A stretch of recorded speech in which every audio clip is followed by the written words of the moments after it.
میرے نبی نے فرمایا مجلس میں بیٹھے ہوئے مسجد میں، کہا کہ یہ جو دروازہ ہے نا اس سے ایک جنتی آنے والا ہے۔ تو لوگوں نے دیکھا ایک مدینے کے مقامی آدمی ذرا بوڑھے، وہ مسجد میں اندر آئے، داڑھی میں وضو کا پانی، ہاتھ میں جوتا، نماز میں شریک ہو گئے۔ اگلے دن آپ کی محفل تھی تو آپ نے فرمایا یہ جو سامنے دروازہ ہے اس سے ایک جنتی آ رہا ہے۔ تو سیم وہی آدمی اسی حالت میں انٹر ہوئے۔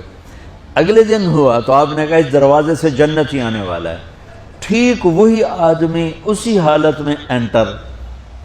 اس مجمع میں ایک صحابی بیٹھے ہیں، ان کا نام ہے عبداللہ بن عمرو۔ یہ 1,24,000 صحابہ میں ان کی ایک سپیشلٹی ہے کہ یہ سب سے زیادہ عبادت کرتے تھے، سب سے اتنی عبادت کسی نے نہیں کی۔ ساری رات نفل پڑھتے تھے، سارے دن کا روزہ رکھتے تھے، اور دن رات میں ایک قرآن ختم کرتے تھے۔ کوئی ہمارے جیسا اول تو کر نہیں سکتا، کرے گا تو چوتھے دن پاگل ہو جائے گا، دماغ خشک ہو جائے گا، اور انہوں نے نبھا کے دکھایا۔ رات پوری تہجد، دن پورا روزہ، اور رات اور دن میں ایک ختم قرآن۔ اب ان کو خیال آیا کہ یہ بابا جی مجھ سے بھی زیادہ عبادت کرتے ہیں، جو ان کو یوں ڈائریکٹ جنت کی بشارت ملی اور مجھے نہیں ملی، تو میں دیکھتا ہوں یہ کون سی عبادت کرتے، کیا یہ ساری رات سجدے میں پڑے رہتے ہیں، رکوع میں کھڑے رہتے ہیں، قیام میں کھڑے رہتے ہیں، کیا کرتے ہیں؟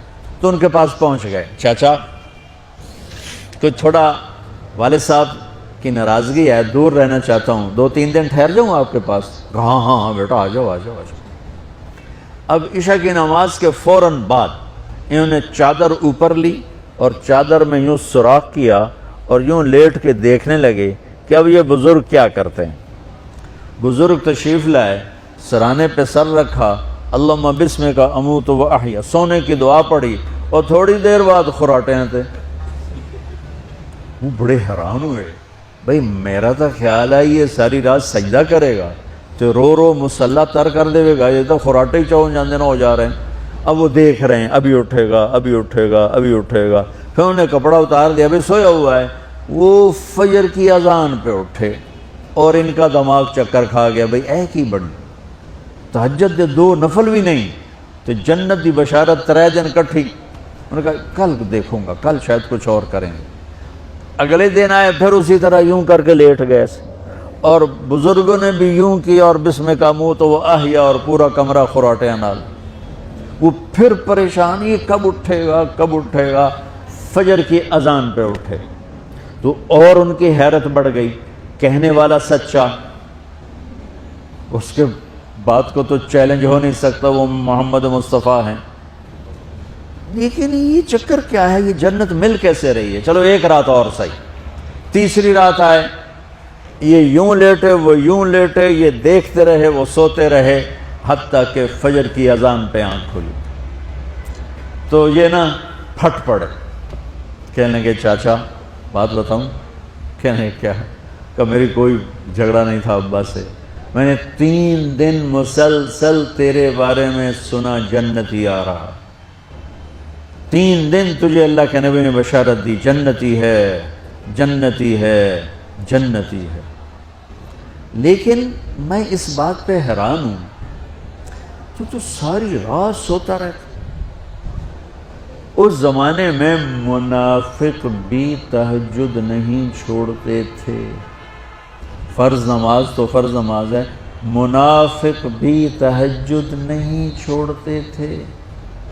تو کہنے لگے کیا کرتے ہو، ساری رات تو سوتے گزار دیتے ہو، کیا کرتے ہو؟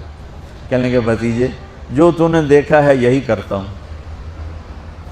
اب یہ پریشان ہے کہ اللہ کے نبی کی بات کو تو چیلنج ہو نہیں سکتا، اور جس کو بشارت دی ہے انہوں تے فٹ نظر نہیں آ رہی کہ کیسے 2 نفل آج کہ نیک لوگ تہجد نہیں چھوڑتے۔ تو کہنے لگے اچھا چلو اللہ نے ایسا ہی، اللہ کی مرضی، اللہ کے نبی کی مرضی۔ یہ 4 قدم چلے تو آپ سننا، کہا بھتیجے ادھر آؤ، کہا بیٹا ادھر آؤ، آ گئے۔ کہنے لگے اب تو میں اصلی بات بتاؤں، اب تو میں اندر کی بات بتاؤں؟ انہوں نے کہا کیا ہے کیا ہے؟ اب وہ تیار ہو گئے کہ یہ کہیں گے میں 3 دن بیمار تھا اس لیے میں اٹھ نہیں سکا، ورنہ میں تو ساری رات سجدے میں گزارتا ہوں، میں تو ساری رات روتے روتے گزارتا ہوں، تو 3 دن میں بیمار تھا، میرے پیٹ میں درد تھا، میرے سر میں درد تھا، تو میں اٹھ نہیں سکا، ورنہ تو دیکھتا تو حیران ہو جاتا میری رات کیسے ہوتی۔ لہذا ہاں جی جی جی، تو کہنے لگے مجھے دیکھو یہاں ہاتھ رکھا کہ یہ جو دل ہے نا، دل اس میں دنیا کی کسی انسان کی نفرت نہیں ہے، اور جب اللہ کسی کو کوئی رزق دیتا ہے تو مجھے کبھی حسد نہیں ہوا، مجھے خوشی ہوتی ہے۔ تو ان کی جو باڈی لینگویج تھی نا، حیرت میں ڈوب کے وہ کہتے ہیں ہاں بات ہے، سمجھ آ گئی، یہی سے۔ انہوں نے ایسا نہیں کیا، وہ کہنے لگے ہاذا ہوا، اچھلے اپنی جگہ سے، ہاذا ہوا، ای چاچا اب سمجھ میں آ گیا، سمجھ میں آ گیا، یہی ہے جو آپ کا سینہ اللہ نے پاک کر دیا ہے، اس پر آپ کو جنت ملی ہے۔ یہ صرف تہجد نفلاں انج سوکھی نہیں لبدی، یہ جو آپ کا سینہ پاک ہے۔ اب پہلی حدیث کے ساتھ جوڑو، میرے نبی نے فرمایا، میرے بیٹے انس، میری ایک عظیم الشان سنت ہے کہ اپنے دل کو دنیا کے انسانوں سے، میرے بچوں سنو، یہ نہیں فرمایا مسلمانوں سے دل صاف رکھ، فرمایا پوری دنیا کے انسانوں سے دل صاف رکھو۔ یہ بچیاں کر لیں، آپ کر لو، میں کر لوں، یہ تمہارے استاد کر لیں، کوئی کر لے، میرے رب کی قسم بڑے بڑے عبادت گزار ان کی پرواز کو نہیں پکڑ سکے، بڑے بڑے سجدہ کرنے والے اور رکوع کرنے والے نفلی ان کی پرواز تک نہیں پہنچ سکتے۔